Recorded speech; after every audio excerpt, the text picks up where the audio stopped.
Alaska's trusted news source. This is Channel 8 News Midday. We begin this midday with several big breaking news stories as we come on the air.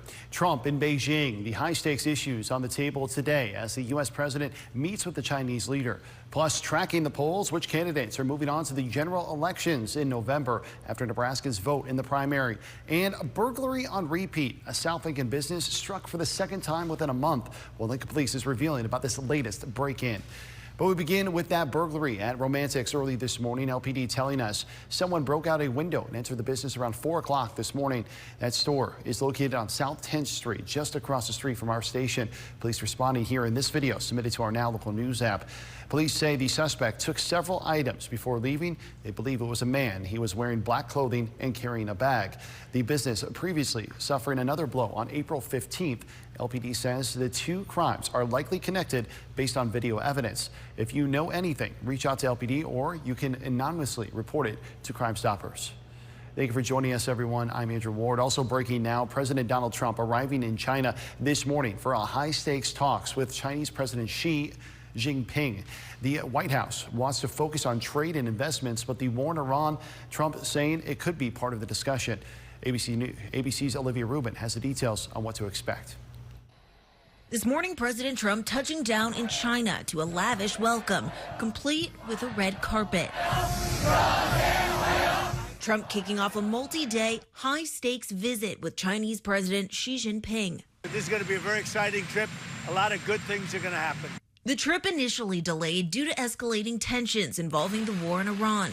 And now, with no deal secured to end the fighting, the war once again overshadowing the trip. China, a key trading partner of Iran, expected to be part of those discussions. Trump says he doesn't need President Xi's help ending the war, but that they will discuss it. We're going to have a long talk about it. I think he's been relatively good, to be honest with you. The White House hoping the visit will focus on trade and securing investments in the agriculture and energy sectors. A host of high-profile CEOs from some of America's largest tech and finance companies joining Trump on the trip, including Elon Musk and Tim Cook, and CEOs from Boeing, Citi, Goldman Sachs, MasterCard, Meta, and more. And notably, the CEO of the world's dominant AI chip maker, NVIDIA, also on the trip. CEO Jensen Huang recently granted permission from the administration to sell its less advanced chips to China, a move some critics say could give China a leg up in the global AI race. And the subject of AI also expected to be on the agenda here. One senior U.S. official saying they have security concerns and would not be surprised if the leaders touch on them. Olivia Rubin, ABC News, Washington. And back here at home, look at the weather here this morning. Our Owl Communications camera showing just blue skies right now. We got temperatures rising nicely. Let's get on over to meteorologist Dominic Ferraro, who's got a closer look for us in our first forecast here. Good morning, Dominic. Hey, good morning, Andrew. Off to another kind of warmer start here in the capital city. It was a little bit breezy the last couple days. That's not going to be the case here today, and we'll get the one-day break here from the winds. But it should be a nice afternoon coming up here for us. Here's a look at your Berry Law camera. Nice view of downtown Lincoln. It was a little hazy this morning. That seems to have cleared out here. 71 at the Lincoln Airport, though 77 degrees down here at the KLKN studios. We might be getting a little bit of sunshine there on that sensor. Mostly clear skies, winds, not a whole lot there to speak of. Here in the eastern half of the state, different story than as we head out towards the west. But 70s really for just about all of us as we get ready to head out towards lunch. Would not be a bad afternoon then to maybe get out and get a little bit of sunshine here. Or even after work today should be pleasant as well. Now taking a look at those wind speeds across the state, less than 5 miles per hour for most of us here in the eastern half, though they do pick up out of the south there between 10, 15, even closer to 20 miles per hour. A few stronger gusts can't be ruled out there today, as well as seeing increased risk of fire weather as well with those dry conditions. But satellite mostly quiet here, not a whole lot to talk about other than maybe a stray passing cloud just to the south there of Valentine. The rest of the day here in Lincoln into the 80s then for most of the afternoon, though likely going to hit the mid 80s at best, and then we'll start to slowly cool down here. Even 7 o'clock, 8 o'clock temperatures here into the upper 70s, so it would not be a bad night to get out and enjoy some nice weather. Maybe even get at the grill out tonight. I know the winds will be down too, so that'll be nice. So it looks to be a good evening ahead here, although we are going to see some warmer changes on the way as we head into the weekend with a couple chances for showers. More on that in a few. And then thank you very much, Dominic. We have some new developments in the deadly hantavirus outbreak. Officials are now monitoring 18 people across 10 states, and there's another potential case in Illinois. They say it's not linked to the cruise ship. That person is at home awaiting test results from the CDC after experiencing mild symptoms of the hantavirus. It's believed they contracted the North American strain of the disease after coming in contact with rodent droppings while cleaning. There are roughly 30 cases of the strain a year, and it is not passed from person to person, like the one killing 3 people on the Dutch cruise ship. Nebraska officials are leading the way in this process. I think we should not be surprised if there's additional cases. But now that we've identified all of these individuals, they've gone to their respective countries, and they're appropriately being monitored, we should expect cases to drop off after that. Yeah, 16 passengers from that ship are being monitored in Omaha. Officials say they are showing no symptoms, including the one person who tested positive for hantavirus and is now in the biocontainment unit. Time now for the latest in the 2026 Nebraska primary election. This morning, Nebraska's Secretary of State Bob Evnen speaking out for the first time following the surprising turn in the election results. Evnen failing to reclaim his role in the statewide votes, losing in the primary to Scott Peterson, another Republican candidate. In a statement this morning, Evnen says, quote, "It's been an honor of a lifetime to serve the great state of Nebraska, and I'm proud of all the great work our team accomplished these past 8 years. He pointed out some of the things he's accomplished, including voter ID, banning Zuckerbucks, and outlawing foreign money in Nebraska's ballot initiatives. He says he will ensure a seamless transition after the general election. Meanwhile, Scott Peterson claiming 55% of that vote on the Republican ticket. He'll go up against Sarah Slattery, who handily won the Democratic side of things. It should be a hotly contested race in November. Meanwhile, in Lancaster County, voters rejecting another key bond issue in the Waverly School District. It's a bond school leaders have been trying to pass for years now. Channel 8's Daniel Da Silva has been following this for months and then breaks down the results for us. Quite the turnout in Waverly Tuesday night. Many voters telling me what it means to them if the bond passed or failed. As of the last vote count of Tuesday night, this is where the vote stands. These votes, including early votes, is at 830 for the bond and 1,325 votes against it, an overwhelming majority voting against the school bond. Waverly Superintendent Corey Worrell has said in previous town halls the board has no plan B in light of it failing. We have reached out to the district to hear if anything has changed with their next steps, and we're waiting to hear back. Reporting from the studio, Danielle Da Silva, Channel 8 News. Thank you very much, Danielle. We have just heard back from the district sharing this message on Facebook this morning, thanking people for voting on the issue. They say they will continue to reevaluate the facility needs and how to best support their students, and they are going to communicate those needs with the public. Now over to the Norris bond issue. This one not nearly as close. A little less than 1,000 votes separate the two, but voters denying this one as well. We reported on this story for the last several weeks and have seen a good amount of opposition on social media. In the race for Nebraska Attorney General, both candidates running unopposed. It will be Republican candidate Mike Hilgers and the incumbent, and Democrat Jocelyn Brasher advancing to November. We are staying on top of all the election results on our Now Local News app. You can see our team of reporters has been sharing updates over the last 12 hours or so. Here are these results. I've posted several this morning as well. Make sure to download the app. We'll continue to break down what happens all the way up to the general election in November. Now to Husker baseball, a dominant state bragging rights win for the first time in over a decade. Rolled off the handle in time for the third out, and for the first time since 2015, Nebraska sweeps the season series against Creighton. The Big Red beating down the Blue Jays to claim this series sweep. And what a moment after the game. Check this out. The Huskers walking out the field here to fireworks in the background. Nebraska finishing off the season with a 10-2 record in the midweek games, something that's been a problem for this program in the past. It's a quick turnaround for the Big Red, though. They now travel to Minnesota for a key 3-game series to end the regular season. That will start on Thursday this week in preparation for next week's Big Ten tournaments. Still ahead this morning, remembering the fallen. The special ceremony on tap in Washington, D.C. tonight, and who from Nebraska is already being honored.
is being honored as part of Police Week.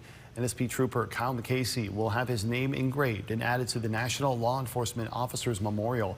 He was honored for his service in the beginning of this week in Grand Island, and now he will be remembered in the 38th annual Candlelight Vigil. This was the scene as Trooper McCasey's family arrived in D.C. on Monday, a touching moment as they landed in that terminal.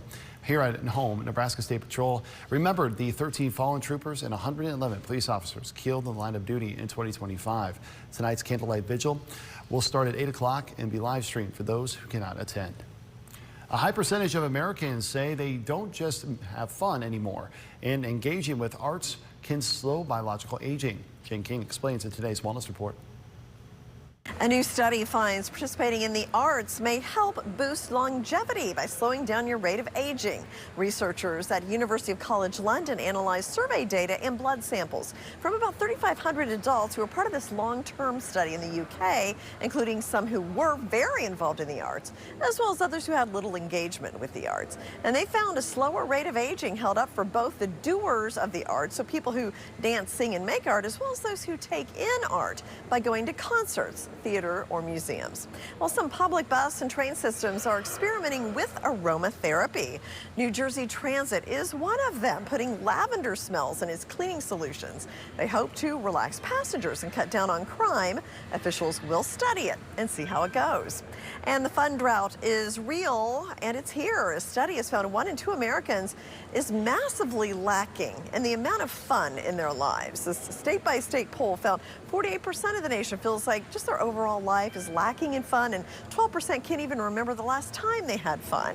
This was commissioned by Dave & Buster's and conducted by Talker Research, and the study revealed the positive impacts of fun mean less stress, more motivation, and feeling closer to family and friends. From the New York Stock Exchange, I'm Jane King. Here's your health. Temperatures will be on the rise as we head into the weekend, alongside stronger wind and a chance for some showers and thunderstorms. I'll get you up to speed here coming up after the break.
The 2024 collapse of the Baltimore Bridge. Criminal charges are now being filed. The deadly collapse killed 6 people and injured several more, and now it appears some blame is being laid down. Here's ABC's Hannah Battah. 2 years after the deadly collapse of Baltimore's Key Bridge, the Justice Department has filed criminal charges against the operator of the cargo ship that crashed into it, claiming the company ignored safety issues and lied to investigators. Prosecutors allege Synergy Marine failed to address long-standing problems on the Dolly. They claim the use of improper fuel pumps crippled the ship's ability to restore steering power after 2 blackouts. The indictment alleges that if the Dolly had been using the proper fuel supply pumps, then the vessel would have regained power in time to safely navigate under the Key Bridge. The ship slammed into a supporting column of the bridge, causing it to collapse, killing 6 construction workers who'd been filling potholes. The sole survivor clung to a piece of steel in the water after escaping his work truck through its manual windows. The indictment also claims the company and the ship's technical supervisor falsified inspection records. If the DOJ wouldn't have found what was going on and brought these charges, we would have never seen the purposeful destruction of materials, the purposeful hiding of what really caused this tragedy. Synergy denies the allegations, saying the NTSB identified the probable cause of the incident was a loss of electrical power due to a loose signal wire connection, a defect outside of Synergy Marine's control. The indictment comes on the same day Maryland reached a $2 billion settlement with Synergy and the owner of the ship. Hannah Battah, ABC News, New York. Now, your Storm Alert Team forecast with meteorologist Dominic Ferraro.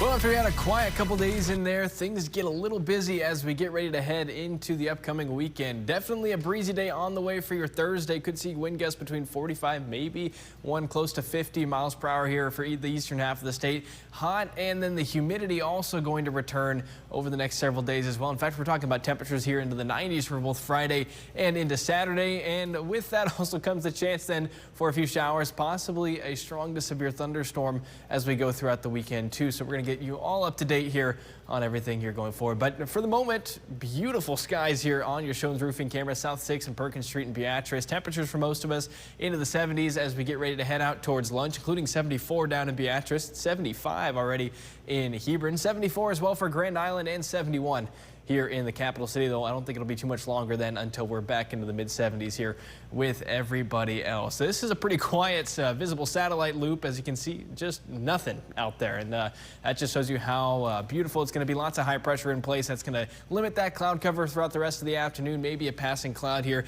as you get into portions of eastern Cherry County with those wispy kind of clouds then moving down across central Nebraska. Taking a look at Stormcast the rest of the way here, we'll see a few passing clouds try and make their way for central portions of the state as we head throughout the rest of the evening here, and then we'll see a few, maybe showers, possibly a rumble of thunder shift its way off to the east as we go throughout the day and into the overnight here as well. But start of our Thursday morning, then a little more cloud cover out here. So enjoy the sunshine this afternoon while we have it. And we'll see maybe a straight passing shower here along the line from Sioux City down towards Columbus, Grand Island, and closer there to Kearney as well. Not expecting a whole lot out of this. In fact, most of us will stay dry, and including us here in the capital city, a few showers then just to the north of the Omaha Metro. Better chances, though, off in southwest and south central Nebraska, as they could see a few showers, maybe even a thunderstorm out of that for your Thursday evening. And we'll see how long those things can try and hold together as we head into the early morning hours on your Friday. Now, taking another look here at Friday afternoon, we'll see things kind of clear out towards the afternoon hours, but another shot at some showers, possibly a storm or two there as we head into the evening and into the start of your Saturday forecast. And once again, then another shot as we head towards Saturday. This is where we're starting to look at the chance for showers and thunderstorms for us in eastern Nebraska. These are going to kind of linger around. We'll have almost daily chances for storms as we go throughout the weekend here. And then looks like Sunday then to start things off a little more off to our north. But as we head towards the afternoon, we'll see a better shot then at a few showers and thunderstorms for the southeastern corner of the state. And continuing here into the start of the work week on Monday. It's a little far out to be, in terms of meteorological terms at this point in time, but a possibility out there nonetheless that we're going to continue to keep an eye on for everybody as we head throughout the rest of the weekend. So for tomorrow, we do have that marginal level 1 out of 5 risk for Lincoln, Beatrice down towards, Fairbury, Hebron, all those spots along south central Nebraska could see an isolated storm capable of large hail damaging winds. That then is shifted off towards the south and east as we head towards your Friday forecast. And then as we head towards Saturday and, severe weather possible. So the Storm Prediction Center has outlined a 15% possibility of severe weather on Saturday, Sunday, and then also here into Monday for southeast Nebraska. So a very busy couple of days, and as we'll get a little bit closer, then we'll be able to highlight some timing and specific storm mode then just a little bit better, and we'll take a look at those specific risks. But for the rest of the afternoon here, mid-80s for those highs. A few spots in the Panhandle may reach the 90s, but as we head towards the weekend, it's going to be a busy forecast. Could be a bit breezy here for the bike drive, so if you don't see us out there tomorrow morning, just assume that we have blown away. But please do come in and bring the bikes by nonetheless. 90s then heading into the weekend. Then we'll be a little cooler as we head towards next week with highs in the mid-70s. I'm putting a sail on one of the bikes. I'm just riding. See how fast I can go on Nebraska Parkway. Thank you very much, Dominic. Just one day left. Speaking of that bike drive, that's coming up tomorrow. It's all part of our bike drive where our viewers can bring any new or gently used bikes here into the station. We're going to be out in the parking lots all day tomorrow, 6 o'clock in the morning till 6 o'clock at night. I'll be out there. And at the end of the day, the Bike Kitchen will take all those donated bicycles and start the process of refurbishing them and giving them to the people in the Lincoln community. If you've got a bike that's not being used, bring it on down to us. We're just south of 10th and Van Dorn. Coming up this morning, leadership in question, the heated hearing around the role of the FBI director as he faces U.S. Senate. Do you need hearing support?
For his leadership of the Bureau. It comes after reports he has a drinking problem, which he says are completely false. ABC's Jay O'Brien reports on the tense questioning on Capitol Hill. This morning, FBI Director Kash Patel in the hot seat on Capitol Hill, grilled by Senate Democrats about reports of excessive drinking and unexplained absences on the job. And so there have been no occasions when your security detail had difficulty waking or locating you, is that right? Nope, it's a total farce. I don't even know where you get this stuff, but it doesn't make it credible because you say so. I'm not saying it, Director Patel. It's been written and documented. You are literally saying it. No, I'm saying that these are reports, Director Patel. No. Patel, who's now suing The Atlantic after it reported on alleged bouts of excessive drinking, asked if he'd submit to a test given to active duty military to diagnose drinking problems. I'll take any test you're willing to take. I will take it, Director Patel. I'll take it. You ready to take it? Let's go. Yes or no? Let's go. Side by side. I'll take it. The embattled FBI director defending this trip to the Winter Olympics, seen celebrating and pounding beer with the victorious USA men's hockey team. The director insisting he was in Italy on separate official business. If you want to pass out liquor or pop bottles in a locker room, stick to podcasting. Patel firing back, citing a slew of crime stats. This is what real leadership looks like at the FBI. Every one of you was given it. This is what's happened under my tenure at the FBI and the Trump administration. 20-point drop in the homicide rate. 45,000 violent offenders arrested last year. Has your alleged conduct become a distraction to the president, Mr. Director? Handpicked to lead the Bureau and a longtime defender of the president, sources tell ABC News Trump has grown increasingly frustrated with a spate of negative headlines about Patel, greeting the director like this at a Rose Garden event just days ago. FBI Director Kash Patel, does he get enough publicity? If you could get a little more publicity, it would be very... We also asked both Director Patel and Senator Van Hollen if they would be willing to take, as said in the hearing, that military test for drinking problems. The senator has said he'll be following up with the director about it. A spokesperson for Director Patel telling ABC News that he would be willing to take the test, right next to the senator. Jay O'Brien, ABC News, the Capitol. Coming up on Channel 8 at midday, a shocking turn in the murder conviction of Alex Murdaugh. What could be next for him after the South Carolina Supreme Court's decision? Please join us this Thursday for our annual bike run. I recently got into extreme biking. Rod, please get down from there. You're going to hurt yourself. Mackenzie, trust me, okay? This is how you do a bike promo. Giddy up. Oh my God. Are you all right? I don't think I'm going to do this again. Help us support the Lincoln Bike Kitchen by bringing your unwanted, gently used bikes of all sizes to KLKN on May 14th from 6 a.m. to 6 p.m. Which room in your home could use new flooring? Carpets Direct is your #1 source for all things floors, offering a wide variety of carpet, luxury vinyl, hardwood, laminate, and sheet vinyl flooring. Carpets Direct, South 48th Street, Lincoln. It's Ernie's and Soresco's incredible Memorial Day sale. Our Memorial Day sale is the time to buy new furniture, and no sale is bigger than Ernie's and Soresco's Memorial Day sale. Huge inventory of in-stock and on-sale items, home furnishings for every room marked down, and the lowest priced mattresses in Nebraska, plus up to 72 months special financing. People wait for this kind of sale. Well, the waiting is over. This is the one. Ernie's and Soresco's and Ernie's Mattress First's Memorial Day sale. Going on now. Everyone deserves to be connected. Big cities, small towns, everywhere in between. And staying connected shouldn't break the bank. That's why T-Mobile and U.S. Cellular have joined forces. And now that we've combined networks, T-Mobile covers more places than ever before. America's best network just got bigger. Join now and your plan price is guaranteed for 5 years. T-Mobile and U.S. Cellular, better together. This news segment was brought to you by Heartland of Nebraska Windows. Heartland of Nebraska Windows is proud to offer the lowest prices for high-quality windows. You can buy more expensive windows from a bigger company, but can't buy windows from a better company than Heartland of Nebraska Windows. Call today for your free estimate. Now, from Nebraska's trusted news source, this is Channel 8 News Midday. Welcome back, everyone. Breaking now, the Supreme Court in South Carolina making a shocking decision in the Murdaugh murder case. The state's highest court overturning the conviction of Alex Murdaugh. He has been serving a life sentence after he was found guilty of killing his wife and son. The court is ordering a new trial, saying Murdaugh's trial was negatively impacted by, quote, improper influence of the county clerk, Becky Hill. The ruling is the latest twist in the Murdaugh saga. The prominent attorney was convicted by a jury in 2023 of murdering his wife, Maggie, and the 22-year-old son, Paul. He is serving 2 life sentences, plus additional sentences for financial crimes. The results are in. Nebraska voters deciding on several key issues in races. Our reporters covering some of the most important races in the state. Channel 8's Mackenzie Johnson was in Douglas County tracking the governor and Senate races. Here's a look at those results. I'm here in Omaha at the Republican Watch Party, and some pivotal midterm races coming into focus now. Can the incumbent candidates keep their seats, or do Nebraskans want to see change? Let's see where things stand. Governor Jim Pillen quickly taking over the Republican race as he searches for re-election. He defeats his opponents with 75% of the vote, and he will go up against Democrat Lynn Walls, who served in the state legislature for several years. Pillen speaking at the Watch Party here in Omaha. Take a listen. Between now and the next 6 months, it's incredibly important that we do nothing but build the team and build the team and build the team. Because how this will work for us come fall is whoever has the greatest teams assembled is going to have a lot of fun and win. And from my vantage point, we will all win big in November. Millen's Democratic opponent Walz sending us a statement saying, in part, quote, Nebraska deserves a governor who understands the challenges families are facing every day. Rising costs, high property taxes, workforce shortages, and the need to keep young people in our state. Definitely will be an interesting race to watch as it develops over the next several months. Over now to the Senate seat, with incumbent Senator Pete Ricketts hoping to keep his spot in Congress. He will officially be on the ballot for the midterms, easily carrying 80% of the Republican votes so far, and he will face Cindy Burbank, who wins the Democratic ticket. But perhaps his most daunting opponent lies in Dan Osborne, who is running as an independent candidate. In a statement sent to us, Osborne says in part, quote, Nebraskans of all parties are ready for a senator who doesn't take a dime from the corporate special interests and who will root out the corruption in Washington. All around, these primary results going as expected, but the real fun comes in November. And the results tonight could be setting us up for some close and contentious races. Reporting in Omaha, Mackenzie Johnson, Channel 8 News. Thank you very much, Mackenzie. We're seeing additional comments from both candidates for governor this morning. Governor Pillen saying in a statement here, quote, we're running government more like a business, cutting costs and improving the services the people of our state count on, end quotes. Meanwhile, the Democratic candidate Lynn Walz saying, quotes, I believe we have more in common than what divides us. And I assure you, I will be a governor who's focused on Nebraska's future, end quote. It's a long road to that November election, but this is a race we'll have our eyes on. Now to the House race, where Republican incumbent Mike Flood is running unopposed in a tight race. Though Chris Bachmeyer won the Democratic ticket by 50% with 57% of the vote. Libertarian Nick Sandman is also set for November. We asked Flood about the message he believes will connect with voters. In this statement released overnight, Flood says, quote, I am getting things done, blasting bipartisan legislation to lower housing costs, supporting the largest tax cut in American history, and delivering more than $100 million in federal funding back to Nebraska, end quote.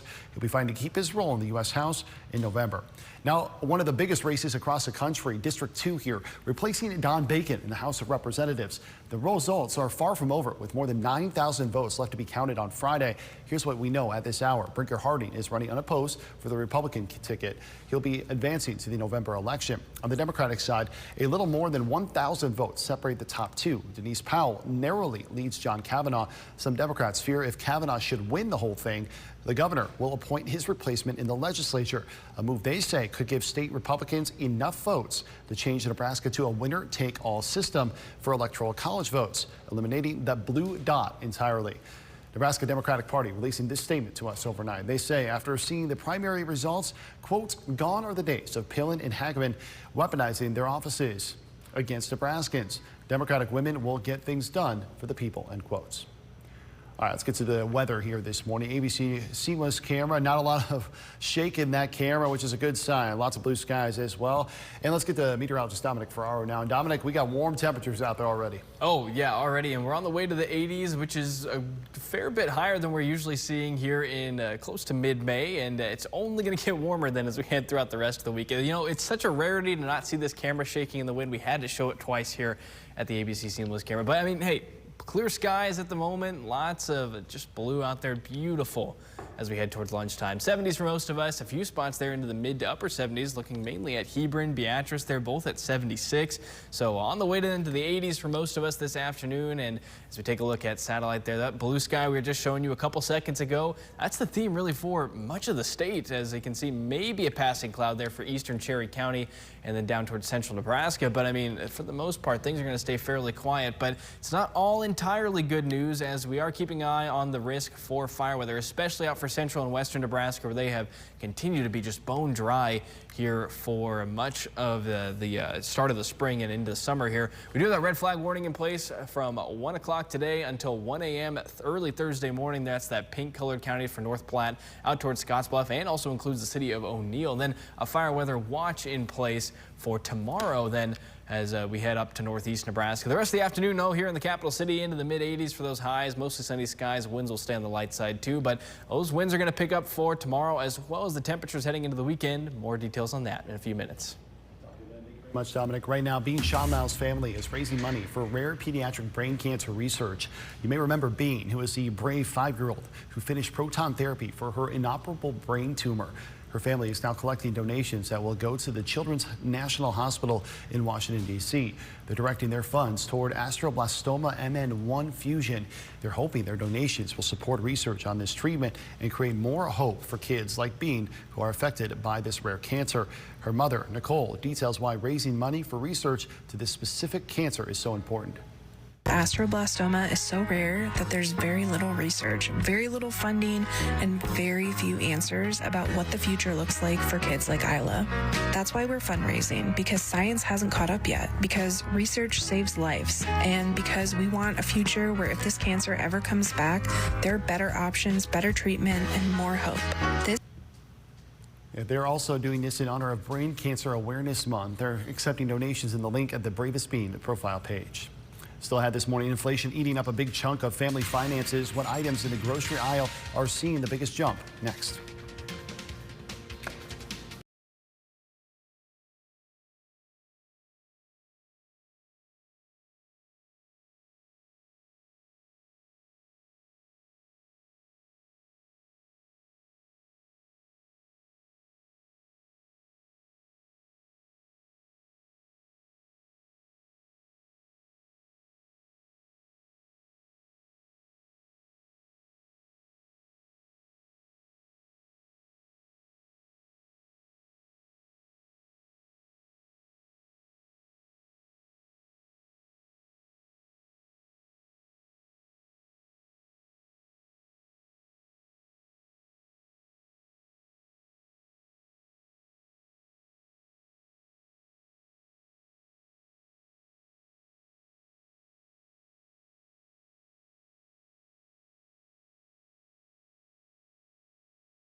Soared last month.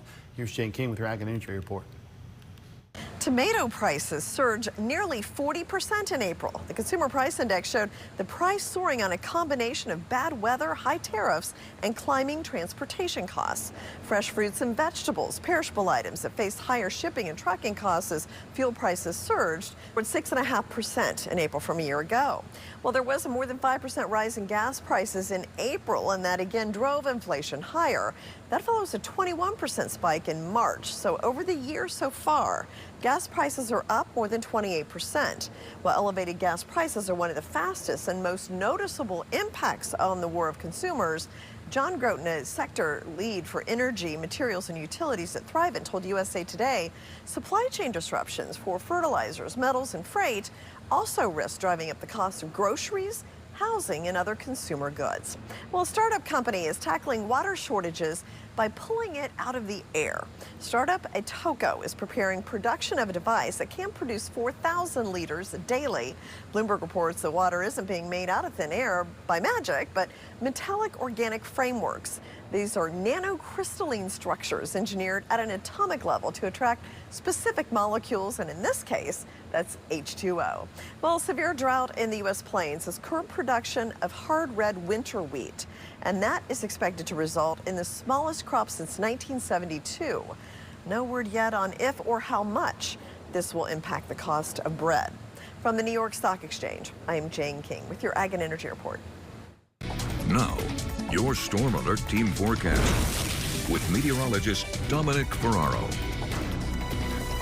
Well, as I mentioned before, a busy week ahead here for the potential of severe weather. And this is just the springtime here in the plains. I know it's been fairly quiet so far, but we'll have our fair shot then at some storm chances over the next couple of days. Here's for tomorrow. Already have that marginal level 1 out of 5 risk extending from Lincoln, Beatrice, then down towards south central Nebraska, almost making out there towards Red Willow County there in McCook. So all of us here could see an isolated strong to severe storm or two. I think your best chances probably down here in south central and southwest Nebraska. But as those then continue to shift off to the east, we'll see those storms kind of decay. Could see a few stronger wind gusts. Can't rule out the potential for large hail tomorrow then as well. As we head towards Friday, though, that wind shifts then, or excuse me, that threat shifts off to the east here, including Beatrice, a few counties in southeast Nebraska, but the majority of us then going to stay on the clear side of that. But mainly looking at the evening is when we'll see those storms ramp up again. Should be good for any afternoon plans on your Friday, but then in the evening we'll have to keep an eye on that chance for a few storms. But as we head then towards Saturday, once again under the gun for severe weather in far southeastern Nebraska, that yellow area here, including Omaha, Lincoln, Beatrice. Gonna want to monitor that as we head towards the weekend, and as we continue to go here, even as we head towards Sunday, another shot at the potential then for severe weather, really for central portions of the state, and then moving off towards Iowa, and then Monday, still looking at the potential for severe weather here in eastern Nebraska. So we'll see what the models are saying, especially as we get a little more short-term data with that as the specific threats we head through the weekend. But just for the moment, I'd be ready for all severe hazards on the table, and we'll make sure you're ready to go then for those weekend plans. Here's another look, though, in just a beautiful day in southeast Nebraska. South 27th and L Street at your Allo Communications camera. Kind of cloud in the sky here. Nice view of the Capitol building, and just beautiful here for the middle of your day. Temperatures in the 70s, and I know I'm certainly going to be enjoying some time here outside during the lunch hour. And then as we take a look then closer into southeast Nebraska, already 76 in Beatrice as well as Hebron, 76 also in Aurora, 75 in York, and the low 70s here in Lincoln. I'd imagine we're well on the way then to the mid to upper 70s as we get ready to head out towards lunch. Visible satellite has not been able to show us a whole lot this morning, and we'll take that for now, especially with the busy weekend that we got coming up. But a few passing clouds could make their way into portions of south central, or excuse me, north central and northeastern portions of the state going forward. But here's a look at that cloud cover. I mean, for the most part, lots of sunshine here in the eastern half of the state. Maybe a few passing clouds then as you head out towards the west too. But as we get started with your Thursday, not quite as clear, but we'll be on the way to some breezy conditions as we head throughout the afternoon as well. The chance for a few pop-up showers here as we go throughout the afternoon. Could see some gustier winds out of this as well. Here's what I was talking about earlier. There's a couple models have kind of taken a few showers, possibly a stronger thunderstorm in towards McCook, and then moving that along the south central Nebraska throughout the evening. But if we do see any of that make its way here into southeast Nebraska, could still be looking at a few damaging winds out of that. So we'll keep an eye on things going forward. Cloudy start here for your Friday, but then as we head towards the afternoon, should see a little bit of sunshine on your long-term models here. That then holds off those chances for a few storms then late until Friday night and into early Sunday morning, or excuse me, Saturday morning. Just so many storm chances to keep track of. It's almost hard. But as we go throughout the weekend, I mean, almost daily chances for showers and thunderstorms really through much of the state, including then here in eastern Nebraska on your Sunday evening. And then once again, another shot as we head throughout the day on Monday. Highs today into the mid 80s, and then we're only getting warmer then as we head towards your afternoon on Thursday. Should be warm and windy weather then for the bike drive here, and we'll see those chances for storms really through much of the weekend, but cooler next week. Highs will top out there in the mid 70s. All right, sounds good. Thank you very much, Dominic. Coming up after the break, we got another furry friend here up for adoption. We're going to speak live to the Capital Humane Society coming up next. Stay with us. Meet Lincoln's deal detectives at Salvage Warehouse.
Another furry friend up for adoption here. Matt, welcome back. Who did you bring here today? So today we got Roman, and Roman's about 4 months old. He's a domestic short-haired neutered male, and he came in as a lost kitten, and unfortunately nobody came looking for him, but Roman's got quite the motor on him.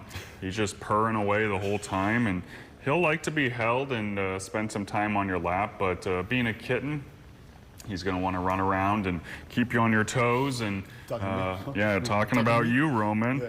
And you're looking at my beard probably trying to want to play with it, but he'll keep you, entertained for sure. He's going to want to sprint around the house, get the zoomies in the middle of the night, make sure you've got plenty of toys for him to play with because he is a very active and playful kitten, but at the same time, he'll settle down and want to spend time curled up on your lap and just get some chin scratches. And I don't know if you can hear it through the mic, but I mean, he's just purring away right now. Yeah, when I was holding him earlier, he was purring pretty good there, but very sweet kitten, obviously. Is that kind of the theme right now of the shelter? Lots of kittens coming in? Actually, not a ton. I mean, we are starting to see more kittens coming in over the last couple weeks, but a lot of them aren't quite old enough for adoption, and so they're in foster care. And so as we move into the summer months, those kittens will become available for adoption. But they're starting to come in, but it's kind of a slower start to kitten season than we usually see. And so, Roman's one of the few that'll be up for adoption right now, but it probably won't take much longer. I mean, by the time we get into June and July, there will be lots of kittens looking for homes for sure. 'Tis the season. The big event this weekend, Matt, it's Tails and Trails. What can you tell us about it? Yeah, so Tails and Trails Pet Festival is this Saturday from 4 to 8 p.m. out at Glacial Till in Palmyra. And so fingers crossed on the weather, but should be a nice time. And so we'll have lots of vendors out there. There'll be activities for the dogs, activities for the children, and food vendors and food trucks, and all kinds of things for people to do, raffle items. And so bring the whole family out. Kids and dogs can attend for free. Adults can get your tickets on our website, capitalhumanesociety.org. You can get them in advance and save a few dollars, or you can get them at the door a day of. But right around the corner here this Saturday from 4 to 8 out at Glacial Till. And yes, Roman, we stopped talking about you, and you want the attention, but yeah, we'd love to see everybody out there. It's one of our biggest fundraisers of the year. Helps us take care of all the pets at the shelter, including pets like Roman, to help them find their new homes. I was going to ask you, how big of an event is that for, as far as the funds you use throughout the course of the year? Yeah, so I mean, this event, we're hoping to raise around $85,000, which obviously helps a ton of pets at the shelter. And so again, one of the biggest fundraisers we have each year, and hope to have hundreds and hundreds of people out there, see lots of dogs, and should be a very fun time. Hopefully Roman's not sticking around long enough to do that. I think he's just trying to give you a little paw five. He wants a high five? Yeah, there you go. Really quickly, Matt, what else do you guys need right now over at the shelter? Yeah, so as we're starting to see more kittens coming in, kitten food, kitten milk replacer, litter, heating pads for those younger kittens that are orphaned. Those are all things we can use. But also, if you're doing some spring cleaning right now, maybe you got some old towels and blankets you don't need anymore that are taking up space in a closet, we will definitely take them off your hands. Same thing with old shoe boxes for the cats to lay in. And so, those are all things that, don't necessarily cost anything if you're just cleaning out the house, but for the kittens, kitten food, litter, kitten milk replacer go a long way. For sure. All right, thank you, Matt, for stopping by. Roman, can you say goodbye? We'll be right back. Everyone stay with us. Wake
in for an inspirational NBA star. Jason Collins was the first openly gay player in the NBA. He lost his fight with brain cancer at 47. ABC's Will Reeve looks back at his life and legacy. And knocked away by Collins. This morning, the sports world honoring the life of Jason Collins, a pioneer as the first openly gay player in the NBA. A historic moment at Staples Center as Jason Collins becomes the first openly gay athlete to play in any of this country's 4 major professional sports. Collins dying at age 47 following a battle with brain cancer. So I have a glioblastoma. It is butterflied. It's pretty much taken over. His family sharing the news of his passing, writing, Jason changed lives in unexpected ways and was an inspiration to all who knew him and to those who admired him from afar. Collins broke barriers in a 2013 Sports Illustrated cover story with these words, I'm a 34-year-old NBA center, I'm black, and I'm gay. He spoke exclusively with George after that revelation, saying he finally felt free. You always knew you were gay? Yeah, it's I sort of describe it as you know that the sky is blue, but you keep telling yourself that it's red. So you fought it? Yes, in the beginning. I think they call it like the 12 steps. You know, you go through anger, denial, and all. You know, it's just. But when you finally get to that point of acceptance, there's nothing more beautiful. 7 feet tall, 225 pounds, Jason Collins was a force in the league for 13 seasons before retiring in 2014. Former teammate and coach Jason Kidd writing, he had courage like you've never seen, adding, those who knew him were blessed to call him a friend. What do you say to the 12-year-old boy who's out there practicing right now, wants to be a pro ball player, and happens to be gay? It doesn't matter that you're gay, but the key thing is that it's about basketball. It's about working hard. It's about sacrificing for your team. It's all about dedication, and that's what you should focus on. Will Reeve, ABC News, New York. Before we go to break, here's a live look outside at our Barry Law Tower camera. Final check of the forecast is next. All of us at Honda